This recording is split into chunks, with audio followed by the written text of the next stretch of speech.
the voice behind Hot Stuff, Last Dance, and I Feel Love. Donna Summer wasn't just the queen of disco, she was the era's heartbeat.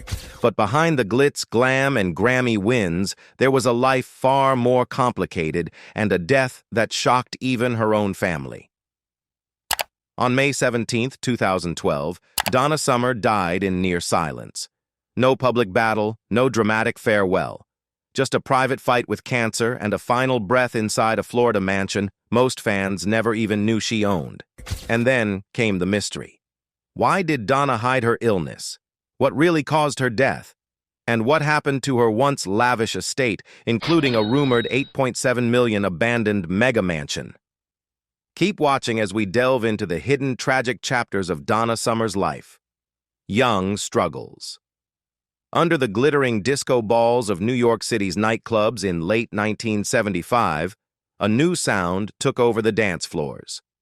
Drenched in sensuality, Donna Summer's voice moaned and soared through her first international hit, Love to Love You Baby. The track, 10 minutes of hypnotic rhythm and breathy ecstasy, wasn't just a song. It was a cultural awakening. Overnight, Summer became the face of a new musical era. Hit after hit followed, many climbing to the top of the Billboard charts, earning her a crown she'd wear for decades, the Queen of Disco. But long before the fame and flashing lights, Donna Summer was just LaDonna Gaines, born in 1948 in Boston, Massachusetts. She got her start singing in church and performing in high school musicals. At 19, she landed a role in the German production of Hair, which kick-started her career in Europe and ultimately led to global stardom. Despite her rising success, Donna's personal life was full of emotional turbulence. In her memoir, Ordinary Girl, she wrote, "I was always the type of person to dive into things, literally and figuratively, regardless of whether or not I fully knew what I was getting into. That fearless instinct began early. At just 8 years old, she nearly drowned after jumping into a pool. Her siblings pulled her out, and when she regained consciousness, she believed it was God who had saved her. From that moment, she felt her life had a divine purpose. Her first prayer was simple but powerful. God, please teach me how to sing better." But confidence didn't always come easily. At 7, Donna suffered a deep gash on her cheek while playing near a chair her father was fixing. The scar left her feeling deeply self-conscious. She wore wigs to hide it and endured relentless teasing from classmates and siblings. The trauma sent her into a childhood depression, triggered bedwetting, and sparked a lifelong drive for perfection. She spent years in therapy, beginning at age 8, and continued until she was 16. Looking back, Donna said that those difficult years shaped her. Donna Summer was threatened as a teenager. As a teenager, Donna Summer often wandered the streets of Boston at night, drawn by curiosity and a restless spirit. One evening, she stepped into a nightclub just to see what was happening. Someone inside asked if she was there to audition. Without missing a beat, she replied, yeah, sure." That bold move changed her life. She auditioned on the spot and landed the role of lead singer for a local band called Crow. To rehearse and perform in nightclubs, Donna started skipping school. During one of those late nights, she witnessed something horrifying, a group of boys violently attacking an elderly woman. The woman was unconscious and not breathing. Thinking fast, Donna performed CPR until paramedics arrived. Sadly, the woman didn't survive, and soon after, the police began searching for witnesses. Though she was terrified to come forward, worried she'd get in trouble for skipping school, Donna couldn't ignore her conscience. She went to the police, named the boys involved, and agreed to testify in court. The attackers were convicted and sent to prison, but their friends retaliated with threats, making Donna feel unsafe in her own neighborhood. Just 3 weeks before graduating high school, Donna made a bold decision. She packed up and left Boston with her band, heading to New York City, both to chase her musical dreams and to escape the danger closing in back home. Donna Summer had many failed romances in Europe.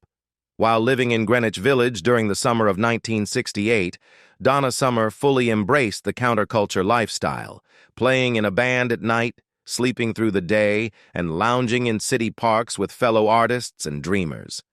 It was a time of freedom and exploration. During an interview with Rosie O'Donnell, she recalled how she auditioned for the musical Hair.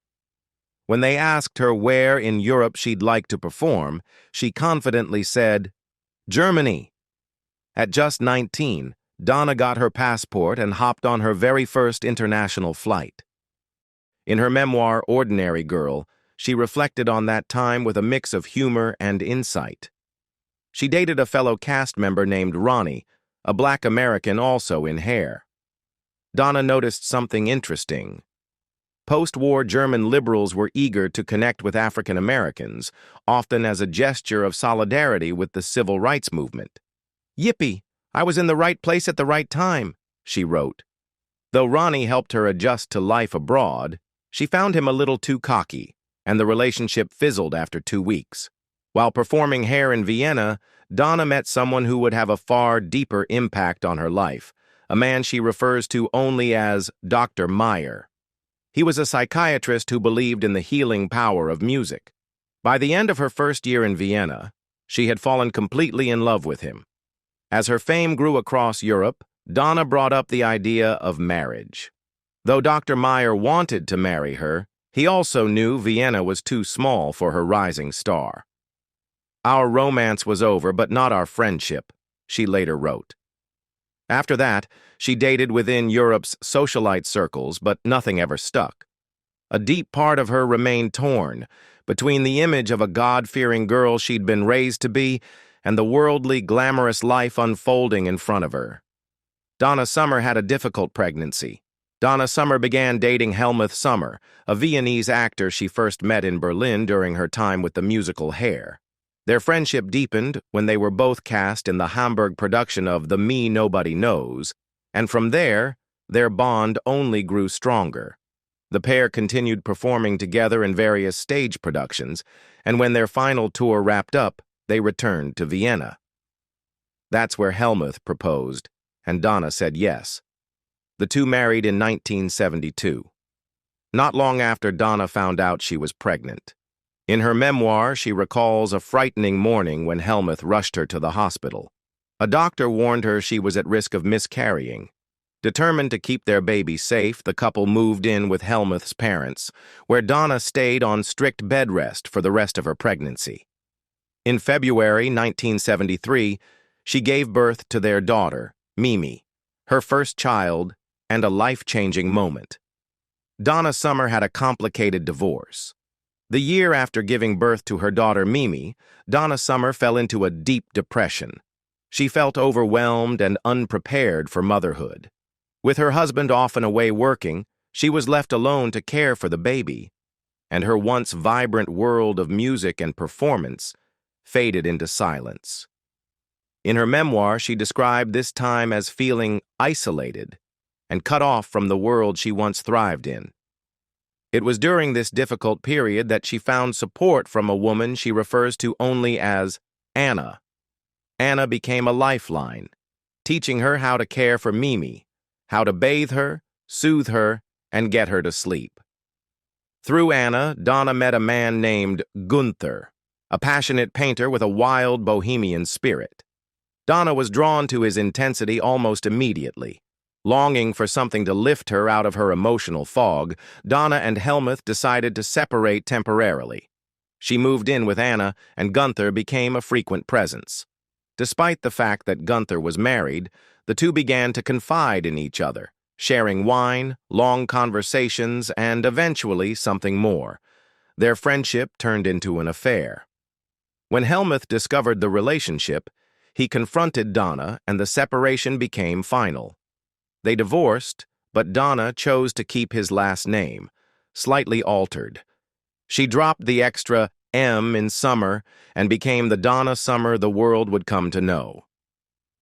Donna Summer had an abusive beau. Donna Summer knew that Gunther had a dark side.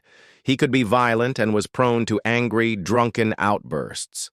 Although she tried to keep her distance, she had come to depend on him for comfort, for support, and for a sense of stability as she navigated both motherhood and the pressures of her rising fame.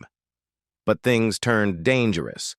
In her memoir, Summer recalled one terrifying incident. When she tried to leave him, he kicked down her bathroom door, slapped her across the face, and hurled her into a glass cabinet.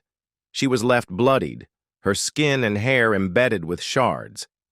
She knew she needed to end the relationship, but the fear of being alone kept her tethered to him.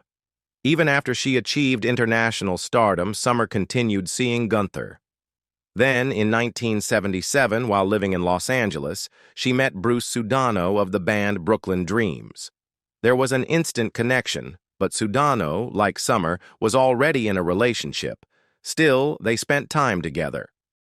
One night, after going out with Bruce and his band, Summer returned home, and Gunther exploded. "Before I could say anything," she wrote, "he grabbed me, threw me up against the wall, and proceeded to slap me around." He dragged her into the laundry room, where the beating continued. She collapsed in a heap, only for him to return moments later, this time with a gun in his hand. It was the breaking point. Gunther was arrested, charged with assault and battery, and ultimately deported. Reflecting on the violence, Summer wrote, "Battered, bruised, and beaten nearly to death, I realized that God had come to my rescue yet again." She took the time to heal, physically and emotionally, and waited patiently for Bruce Sudano to end his relationship. In 1978, she showed up at his doorstep, ready to start a new chapter. 2 years later, on July 16, 1980, Donna Summer and Bruce Sudano were married. Donna Summer struggled with the controversy over Love to Love You Baby. In the early 1970s, Donna Summer crossed paths with Giorgio Moroder, the legendary father of disco and a trailblazer in electronic music. Their creative chemistry was immediate. After recording a few singles together, Summer approached Moroder with a bold concept for a new song, "Love to Love You Baby." He was instantly hooked and wasted no time building the track around her sultry idea. Moroder then brought the unfinished song to Neil Bogart of Casablanca Records. Bogart loved it, but he wanted more. He asked for a full-length record, which meant they had to stretch the track to over 16 minutes. The problem? Summer had only brought a rough outline and a few lyrics. With nothing else written, the extended version became famously filled with breathy moans, sighs, and sensual improvisation, creating one of the most provocative disco songs of the decade. In November 1975, Summer returned to the U.S. to promote the record, and the moment she landed, everything changed. Paparazzi swarmed, limousines waited, and parties lined up in her honor. But with the fame came a new burden. She was expected to embody the seductive persona from the song. Summer felt trapped in a character that wasn't really her. She feared the industry and the public would see her as just another sex symbol, rather than the powerhouse vocalist she truly was. The song stirred up major controversy. The Hollywood Reporter noted that it was banned by multiple radio stations for being too explicit. At live shows, the reaction from fans was intense, sometimes even disturbing. According to Songfacts, a riot once broke out during a concert in Italy, and people threw clothing at her on stage. Fearing for her safety and uneasy with the image being pushed on her, Donna Summer eventually stopped performing Love to Love You Baby live altogether. Donna Summer attempted to end her life. In an interview with the Washington Post, Donna Summer opened up about the toll fame had taken on her, both physically and emotionally. She confessed that the image she was expected to sell didn't reflect who she truly was. The pressure to play a character, night after night, left her feeling disconnected and exhausted. At the same time, her personal life was unraveling. According to her memoir, during a European tour, her ex-husband Helmuth Sommer attempted to take custody of their daughter, Mimi. Since Donna was constantly touring and working, he had a strong case in Austrian courts. and the threat was real. By 1976, while staying at the Navarro Hotel in New York, Summer reached a breaking point. Torn between her chaotic personal life, juggling Gunther, her ex-husband, and a demanding career, she felt she had lost control. One day, in a moment of despair, she approached the hotel window and placed her leg on the ledge. But fate intervened. Her leg got tangled in the drapes just as a maid entered the room. That unexpected interruption, Summer later told Mary Hart, jolted her back to reality. Within a day, she sought therapy. Her counselor helped her understand that the emotional whiplash of changing continents and lifestyles could overwhelm anyone. Though medication helped her focus, it disrupted her sleep. Ultimately, Donna realized that what she needed most was spiritual healing. Not long after, she embraced a new path, becoming a born-again Christian, seeking peace not in applause, but in faith. Donna Summer destroyed her relationship with the gay community. As Donna Summer's star rose in the late 70s, so did the visibility of the gay club scene, and the two became inseparable. Her sensual, danceable tracks became anthems for the LGBTQ+ community, and even as disco began to fade in the early 1980s, her gay fans remained fiercely loyal. But in 1983, controversy struck. Village Voice writer Jim Feldman claimed that during a comeback concert in Atlantic City, Summer made homophobic remarks, allegedly saying things like, "It's Adam and Eve, not Adam and Steve," and blaming AIDS on homosexuality. The backlash was immediate and devastating. Summer denied ever making those comments, insisting she had been misquoted. Tearfully, she spoke of losing close friends to AIDS and emphasized how many of her collaborators in the music world were gay. "I would never say such hurtful things," she said. Despite her denials, the damage lingered. When she performed at Boston's Pride Parade in 1989, the AIDS activist group ACTUP staged a protest.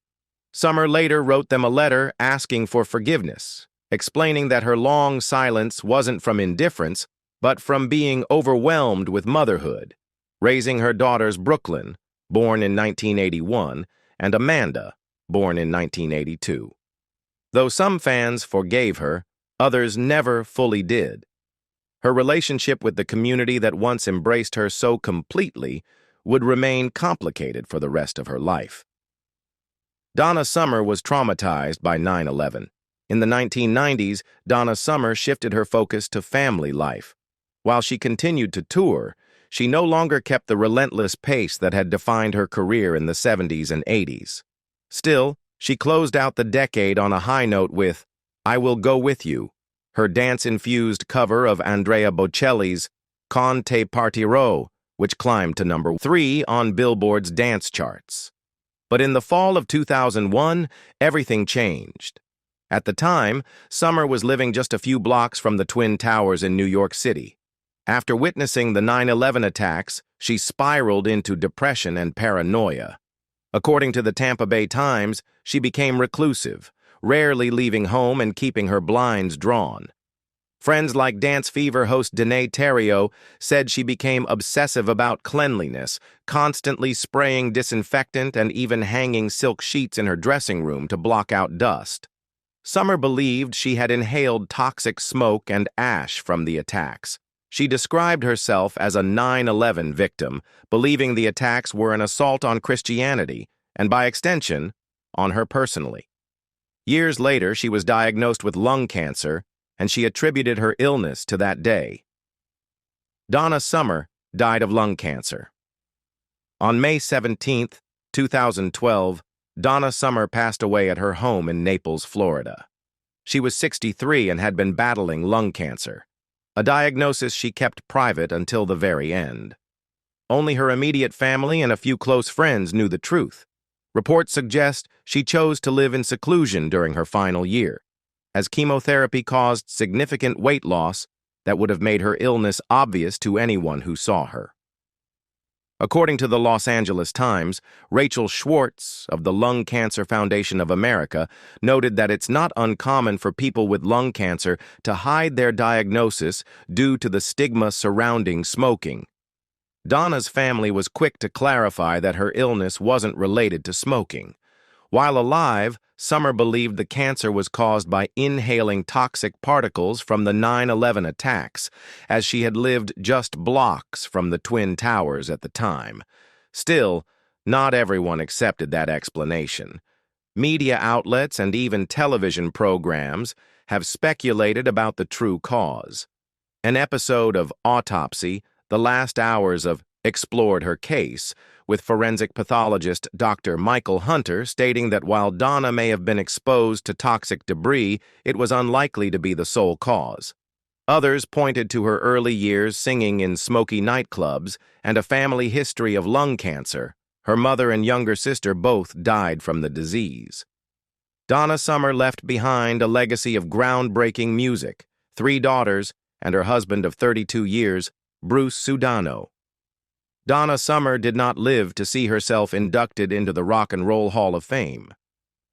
Donna Summer was finally nominated for the Rock and Roll Hall of Fame in the same year she passed away, but shockingly, she was snubbed. According to Billboard, John Landau, the chairman of the Hall's nominating committee, later admitted the oversight. Regrettably, despite being nominated on a number of occasions, our voting group has failed to recognize her. An error I can only hope is finally and permanently rectified next year, he said. Elton John didn't hold back, calling the snub a total disgrace. Critics who dismissed her as just a disco singer ignored a much bigger truth. Donna Summer was a genre-defying powerhouse who landed hits in every decade of her career, right up until her death. She scored 32 entries on the Billboard Hot 100, 14 of them top 10, and 4 #1 hits. Justice came posthumously. At the 2013 Rock and Roll Hall of Fame ceremony, Summer was officially inducted by Kelly Rowland of Destiny's Child. The Hall praised her influence on artists like Madonna, Beyoncé, and the rise of EDM, noting she was no producer's puppet, but a true collaborator, songwriter, and innovator. Still, the recognition came too late for Summer to witness it herself. Just as she had feared, she often worried she'd be remembered only as a sex symbol from the disco era, not as the trailblazing artist she truly was. In the end, even that fear was prophetic: philanthropy and net worth. Donna Summer's legacy extends far beyond her chart-topping hits and glittering disco anthems. At the core of her life was a deep spirituality and an unwavering commitment to helping others. Known for her philanthropic efforts, Summer quietly supported causes close to her heart, including AIDS awareness during a time when stigma often silenced public figures, as well as disaster relief efforts for victims of global catastrophes. Her generosity and compassion earned her immense respect from both fans and peers, revealing a deeply human side to a woman often remembered for her glamorous stage persona. Faith played an integral role in Summer's personal and professional journey. A born-again Christian, she frequently spoke about how her relationship with God shaped her decisions, fueled her resilience, and grounded her amidst the chaos of fame.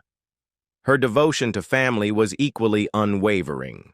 Financially, Summer's career achievements translated into remarkable success. At the time of her death in 2012, her net worth was estimated at $75 million, a figure that not only reflected her commercial dominance during the disco era, but also her continued relevance as a genre-crossing artist. She wasn't content with being the queen of disco. Instead, she evolved with the times, exploring gospel, rock, R&B, and pop, leaving her mark on each. Her adaptability helped maintain her influence across decades, inspiring younger artists from Madonna to Beyoncé, and even paving the way for today's EDM stars. Summer's wealth was mirrored in the expansive real estate portfolio she built over the years.